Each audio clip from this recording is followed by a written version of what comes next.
ini tuh materi paling boring ya dari semua pos, jadi ya tahan-tahan aja. Selamat. Oke, langsung aja kita mulai ke bagian nasus atau hidung.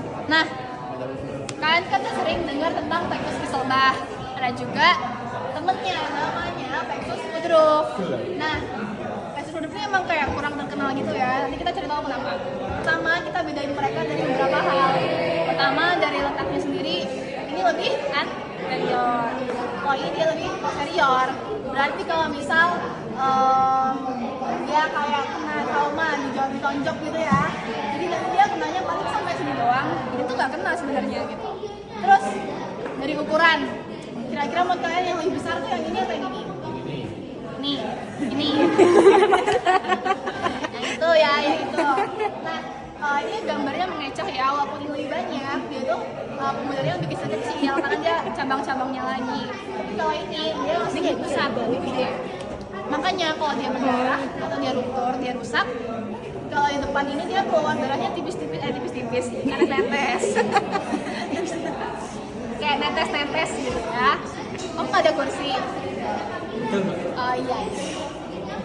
Nah, kalau ini dia kalau ruptur bakal ngalir darahnya, lebih deras lah.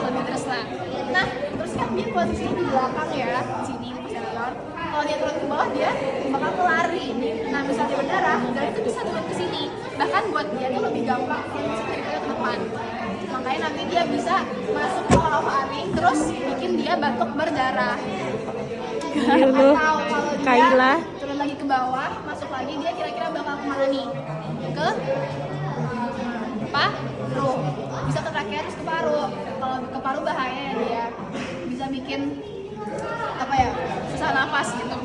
Nah, terus makanya nanti kita belajar juga tata laksana kalau misal dia berdarah tuh gimana. Terus arteri penyusunnya juga beda-beda. Siapa yang mau bacain ini? Buat yang depan dulu, siapa yang mau bacain? Kalau yang mau bacain aku kasih ini. Ini arteri apa? Arteri labia superior. Ini? Arteri palatina mayor. Ini? Arteri adenoid anterior. Sama ini? Sphena palatina. Ya, mereka semua nyusunnya di sini ya. Terus satu lagi, kalau yang nyusun ini. Arteri adenoid posterior. Sama ini. Arteri sphena palatina. Ya, dia mereka menyusun di sini. Yang punya sini. Saya gue ambil. Satu aja. Air putih. Jangan air putih, banyak air putih.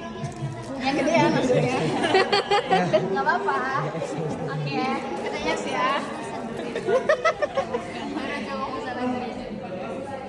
Nah, kalau lokal berarti dia penyebabnya itu ya udah di hidungnya aja. Misal tuh dia kebanyakan ngupil atau dia ada deviasi kapnasi, dia inflamasi itu berarti dia kayak lagi infeksi gitu. Terus facial trauma, habis main tonjok-tonjokan. Terus ini topical nasal spray, ini kan obat ya sebenarnya, tapi kalau makainya kebanyakan atau salah cara makai juga bisa bikin darah. Terus tumor.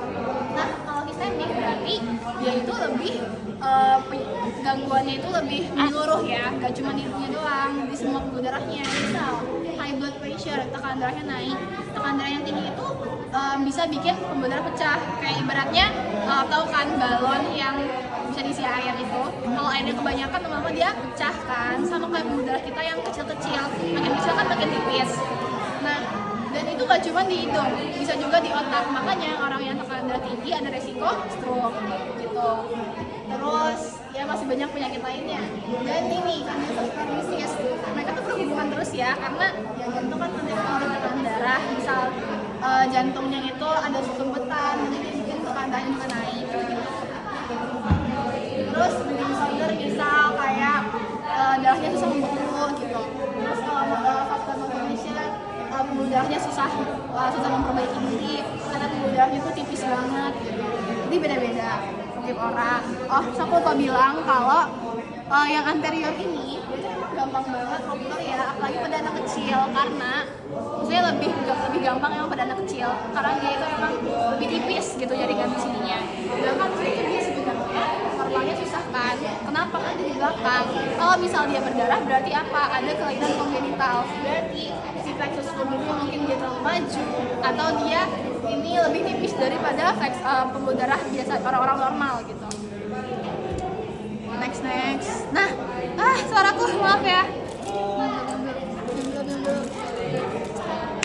Nah ini kalau misal dia mimisan, berarti dia harus ngepain nih.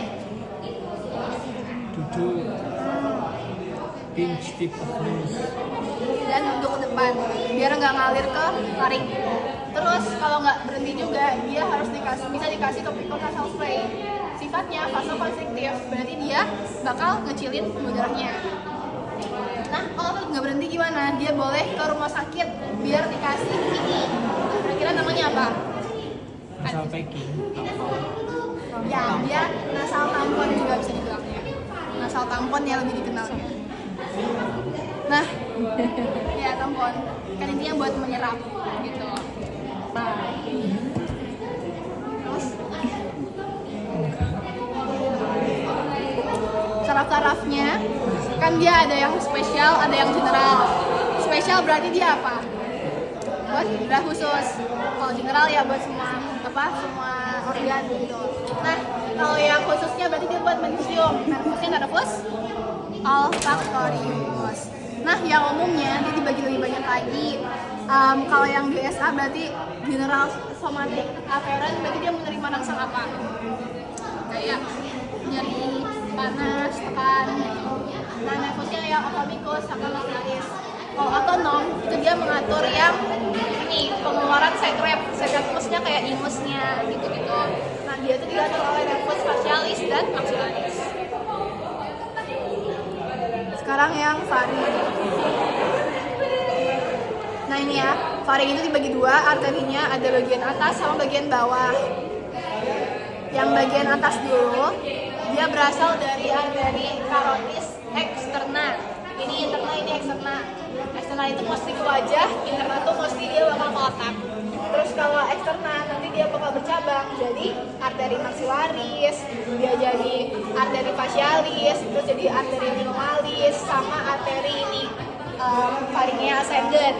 Terus arteri maxillaris bakal bercabang jadi ramus pharyngeus. Terus kalau arteri facialis bercabang jadi ramus tonsillaris. Terus kalian pernah dengar kan tonsilla palatina? Yang sini kan tonsilla palatina. Nah, dia itu dapat darahnya arteri dari ini yang ramus tonsillaris. Terus buat venanya, drainasenya, ya udah dia banyak ya di sini. Mungkin yang penting tuh ada vena facialis, versus pedicularis, semua bakal turun lewat vena jugularis interna. Oke, terus laring. Laring nih ada 3 sumber. Ada yang dari arteri tiroidea superior sama dari yang tiroidea inferior. Kalau yang dari tiroidea superior itu ada ini ya, arteri cricoidea sama laringea superior. Tapi kalau digambar, laringea superiornya cricoideanya nggak ada. Adanya laringea superior sama yang ini ya, dari arteri tiroidea superior. Terus kalau yang lagi ini arteri arteri tiroidea inferior bakal bercabang jadi arteri laringea yang inferior. Terus kalau drainase venanya, vena laringea superior bakal ketemu sama vena tiroidea superior, turun lewat vena jugularis interna. Terus kalau yang bawah vena tiroidea subinferior sama laringea inferior bakal langsung ke vena brachiocephal. Ini brachiocephal, ini subclavian.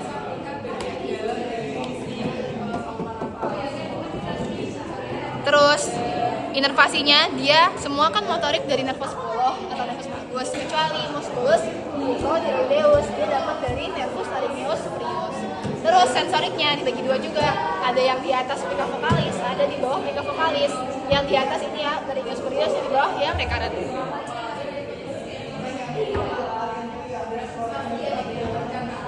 Sini trakea, sebenarnya dia cabang juga dari nervus yang tadi ya, ini ya arterinya dari tiroidea inferior, venanya berakhir di laringea inferior.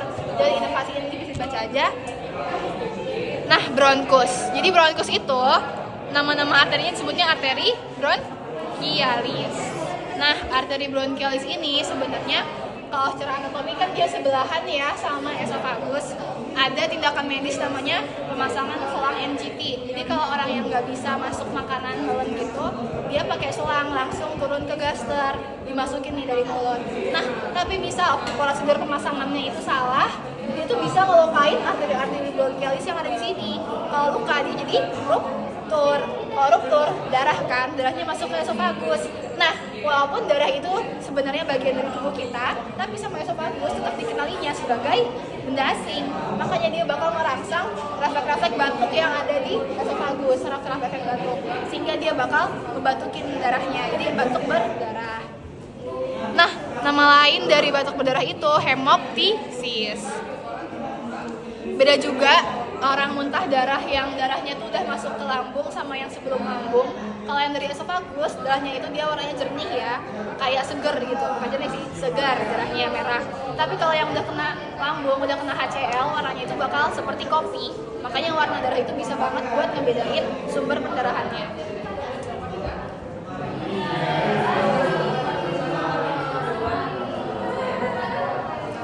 Kalau pulmo sendiri dia dibagi dua, ada fungsional, ada nutritif. Kalau fungsional berarti dia buat pertukaran O2 dan CO2.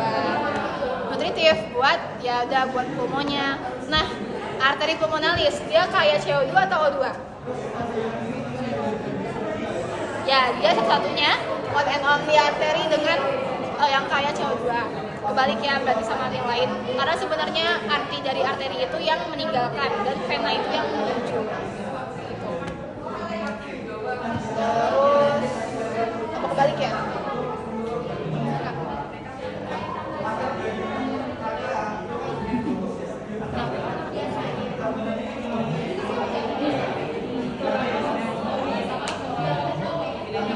Next ya. Terakhir pleura. Nah, inervasinya tuh dibedain dua. Ada yang GSA, GVA. Parietal kan yang lebih di luar ya, visceral yang lebih dalam. Berarti dia visceral tuh yang nempel langsung sama pulmonya gitu. Kenapa dibedain? Dia timbulnya dia tadi nggak nyeri. Kalau GSA berarti general somatic afferent. Somatic kan berarti kalau ini visceral. Jadi intinya visceral itu dia organ-organ dalam tubuh yang selalu bekerja. Bayangin kalau tiap dia kerja dia sakit terus, kan gak enak ya. Jadi makanya dia beda sendiri. Nah, bisa baca aja sendiri. Terima kasih. Terima kasih, Mbak.